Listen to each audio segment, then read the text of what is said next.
Happy Sunday, everybody. Steve Ritter here, coming to you from sunny Abu Dhabi. So it's been, this is our winter here. Temperature's been in the mid 70s during the day, gets down to low 60s at night, so it's pretty nice this time of year. So, but there, you can start feeling the heat just starting to come up a little bit now, starting to get a little warmer, and summer's, the whole expression from Game of Thrones, winter's coming. Well, here it's summer's coming. So, anyway, I just wanted to share. I was reading, I'm still working my way through Psalms and looking at Psalm 72. And, was reading through it. And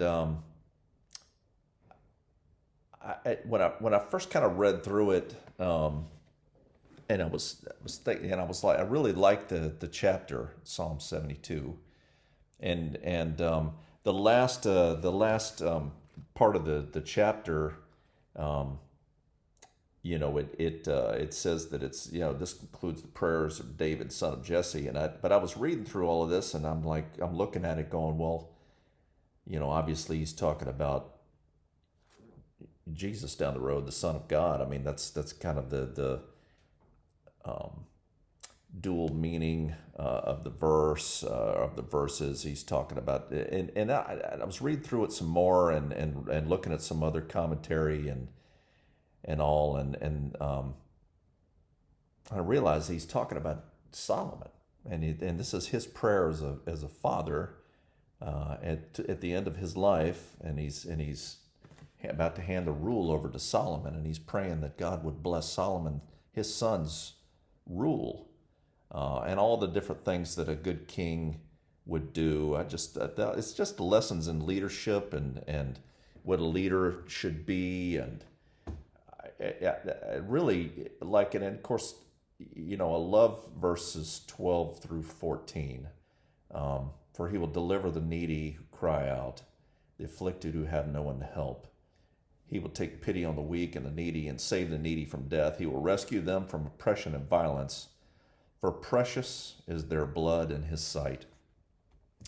And think about that. I mean, that's what a wise king would be, and or a wise ruler.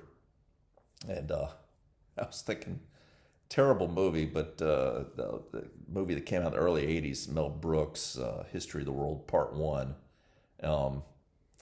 And there was a scene in there. I don't think I've ever watched that movie all the way through, but there's a scene in there that I always thought was humorous.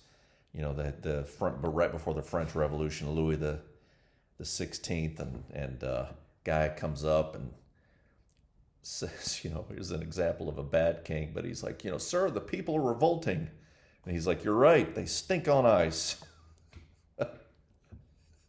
He goes, no. No, they're revolting. They're rebelling. There may be violence, and and he's like, violence against me, and he goes, but they're my people. I love them.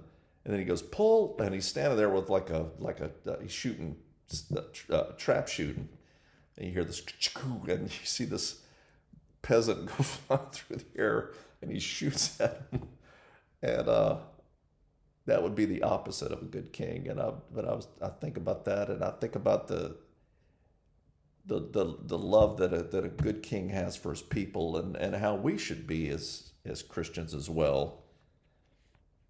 And precious is their blood in his sight.